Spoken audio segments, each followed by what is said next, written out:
Hey guys, welcome to another video of MaxiAspie, and today I'll be talking about what is the difference between ASD and ASC.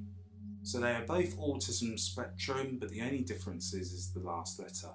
A lot of people in the medical field will always use ASD as an official diagnosis for an autistic person, meaning autism spectrum disorder. However, a lot of people that don't work in the medical field who are autistic themselves, teachers, support workers, parents, will often not be aware. Sometimes they're not even aware that other people call it ASC, but a lot of autistic people and people that are really involved in the autism community will always refer to it as ASC, which is Autism Spectrum Condition. The only way I can explain the two is a disorder implies that something is broken, that something needs fixed. It's the same as when a machine is out of order.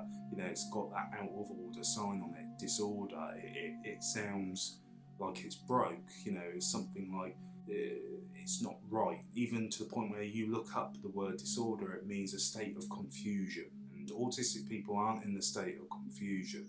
Autism is a different way of thinking and going through experiences in life, you know, with heightened sensory or social interactions, but we believe it's nothing that needs to be fixed. It just needs to be more understood and more accepted, because a lot of the things within the autism world is not actually things that it's not the condition causing those things. It's actually the world around us and what happens, and the world sometimes can't be accommodating to those factors. And the reason we always refer to it as a condition is it is something that can affect us in day-to-day life. You know, sensory overload, meltdowns, they are real things, but those things to us aren't things that need to be fixed with a pill. It's not a disorder, it's not something about us that is broken, it's just something that needs to be understood and accepted, and we just need help with it sometimes. But a disorder always implies that there's something wrong, there's something broken with that person when you use the word disorder.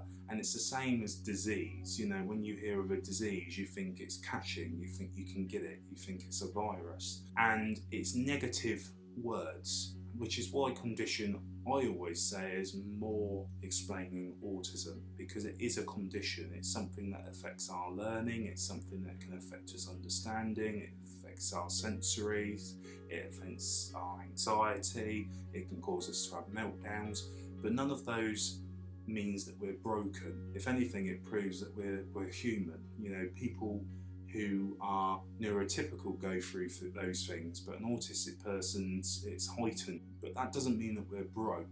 It doesn't mean that we need fixing, and a lot of autistic people won't want to be fixed. There probably will be some watching this video that feel that they would want to be fixed, but many people don't. And I'd actually go on to say the one thing that is broke, mainly for an autistic person, is the world around them, because unfortunately it's not as understanding, it's not so accepted, it's not so accommodated, and that's why autistic people do have a lot of sort of anxiety and troubles through life, because there aren't people there to support them. So that would be the main difference between disorder and a condition. And it's the same aspect of saying an autistic person or a person with autism, or he has autism, because it sounds like they've got something, it sounds like they've got a disease, it sounds like they've, you know, you would never say that person's got blind, you know, you'd say that blind person, you know, you'd say that deaf person, you wouldn't say, oh, that person has deaf.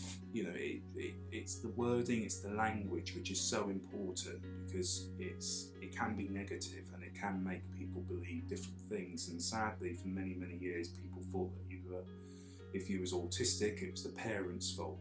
If you was autistic, you were mad, you know, you would be locked into a cage. You know, people have had these thought processes of where autism was a disorder, to the point where, as I was mentioning in a few videos before this one, that there are people still being detained under the Mental Health Act because they are autistic, and it's not the case. You know, it shouldn't be happening. So guys, tell me what your thoughts are below of the two different languages, the two different variations of autism. And guys, thank you for watching as always, it means a lot to me. Take care and goodbye for now.